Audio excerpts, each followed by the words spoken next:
नमस्कार शेतकरी बंधूंनो, महालक्ष्मी कृषी केंद्र कंदलगाव या यूट्यूब चॅनलमध्ये आपल्या सगळ्यांचं स्वागत आहे। आज आपण तेलगाव या गावामध्ये ऊस पिकावरती हा एक छोटासा व्हिडिओ बनवत आहोत। तर या गावातील शेतकरी आपल्यासोबत उपस्थित आहेत, त्यांचं नाव आपण आधी ऐकून घेऊया। नाव सांगा तुमचं? माझं नाव विजय अमोक सिद्ध पुजारी। विजय अमोक सिद्ध पुजारी, गाव कुठलं आपलं? तेलगाव सिना। तेलगाव सिना। आपला मोबाईल नंबर सांगा? 83 79 91 55 11। ओके। हा 265 जातीचा ऊस आपण व्हिडिओमध्ये पाहू शकता। खोडवा ऊस आहे बरोबर? हा, खोडवा आहे। कधी तुटला आपला हे खोडवा? 25 नोव्हेंबर ते 10 डिसेंबर पर्यंत। ओके, म्हणजे नोव्हेंबर एंड ते डिसेंबरच्या पहिल्या आठवड्यामध्ये हा ऊस तुटलेला आहे। आणि त्याच्यानंतर तुम्ही सुरुवातीला काय केलं या ऊसाला? सुरुवातीला 24 सुपर पोटॅश युरिया ओके, अशा एक प्रकारे बेसळ खताचा डोस यांनी याला टाकलेला आहे। आणि त्याच्यानंतर पहिली फवारणी तुम्ही कशाची घेतली याला? 4G advance. ओके, म्हणजे महालक्ष्मी कृषी केंद्र कंदलगाव येथून आर्यन बायोटेकचं 4G ॲडव्हान्स जे येतं, तर त्या 4G ॲडव्हान्सची पहिली फवारणी यांनी, आपला ऊस किती आहे टोटल? 4 एकर। 4 एकरचा यांचा प्लॉट आहे। तर पहिली फवारणी जी आहे तर ती 4G ॲडव्हान्सची घेतलेली आहे। त्यानंतर दुसरी फवारणी कोणती घेतली? दुसरी फवारणी बिंगो आणि अमृत आणि बिंगो, निर्माण फर्टिलायझर्स यांचं अमृत आणि बिंगो हे 15 दिवसानंतर याला दुसरा स्प्रे झालेला आहे। आणि आता सध्या आज आपण या प्लॉटवरती उपस्थित आहोत। तर आज तारीख आहे 5 एप्रिल 2026।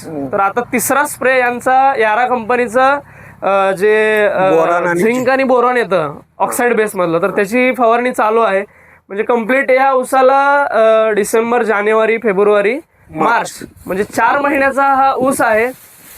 4 महिन्याच्या ऊसाची वाढ जी आहे तर ती खूप चांगल्या पद्धतीने झाली। तुम्ही महालक्ष्मी कृषी केंद्र मधून जे फवारणी घेतलात त्याचा रिझल्ट कसा वाटला तुम्हाला? चांगला आहे। रिझल्ट चांगला आहे। आता तुमच्या शेजारी पण आपण एक सेम ऊस तुटलेला आपण पाहिलेला आहे, तर त्याची वाढ खूपच लहान आहे। आणि या ऊसाची जर वाढ बघितली तर भरपूर अशी वाढ आहे। आता आपण सध्या 11 वाजत आलेले आहेत, 10-11 वाजत आलेले आहेत। तर त्या अशा एप्रिलच्या महिन्यामध्ये देखील ऊसाची काळोखी खूप चांगल्या पद्धतीने टिकून आहे। आणि पानांची रुंदी जर बघितली तर खूप चांगली आहे। थोडंसं पुढे या इकडं, आणि आपण खालचा जर ऊसांच्या कोंबांची संख्या जर बघितली तर हा कोणीच म्हणणार नाही की हा ऊस खोडवा आहे म्हणून।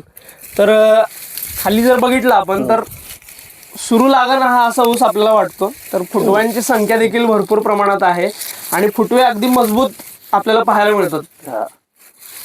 भरपूर असा गड्डा पण फुटलेला आहे। आतमध्ये जर आपण पाहिलं तर आता सध्या कुठं कुठं कांडीला देखील ऊस सुरू झालेला आहे, म्हणजे अजून खालून येणाऱ्या फुटव्यांची संख्या देखील भरपूर प्रमाणात आहे। हे जर पाहिलं तर आपण खालून कोंब देखील खूप चांगल्या पद्धतीने येत आहेत। आणि अगदी 4च महिन्यामध्ये, कोणीच म्हणणार नाही की 4 महिन्यामध्ये पानाची रुंदी जर आपण पाहिली तर जवळपास इतक्या मोठ्या प्रमाणात पान जे आहे, तर म्हणजे 4 महिन्याच्या ऊसाचं पान जर आपण बघितलं तर इतकं मोठं पान आहे। आणि काळोखी पण खूप चांगल्या पद्धतीनं आहे। आणि वाढ जर बघितली तर आपण 4 महिन्याच्या ऊसाची वाढ ही खूप चांगल्या पद्धतीनं झालेली आहे।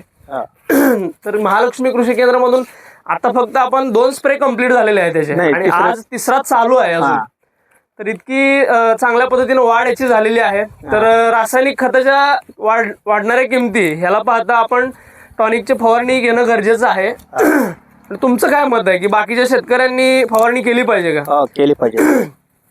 4G ॲडव्हान्स आणि अमृत बिंगो याची फवारणी झाली, त्याच्याबद्दल तुम्ही समाधानी आहात? हो, समाधानी। आणि बाकीच्या आमच्या शेतकऱ्यांना काय सांगाल?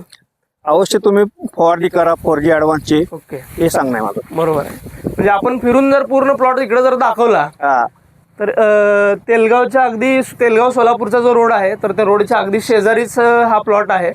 आणि या प्लॉटची फक्त 4च महिने आज कंप्लीट झालेले आहेत, आणि 4 महिन्यामध्ये आज जवळपास छातीच्या वर हा ऊस आहे। आणि यासारखेच तुम्हाला पण रिझल्ट हवे असतील तर महालक्ष्मी कृषी केंद्र कंदलगाव येथे अवश्य भेट द्या। नमस्कार, नमस्कार, धन्यवाद।